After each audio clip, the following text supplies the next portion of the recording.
Properties like this are not supposed to exist in the city. And yet, here we are, 1.8 acres on a pie-shaped lot with an urban forest.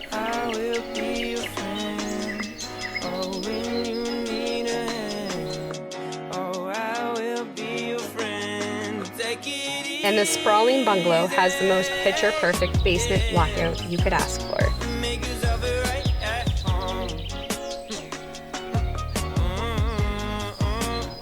For the family that was raised here, this property is absolutely a wonderland.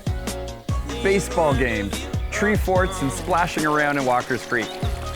I look around and I'm thinking tennis courts and pool parties. This home is perfect the way it is, but just imagine what you could do here.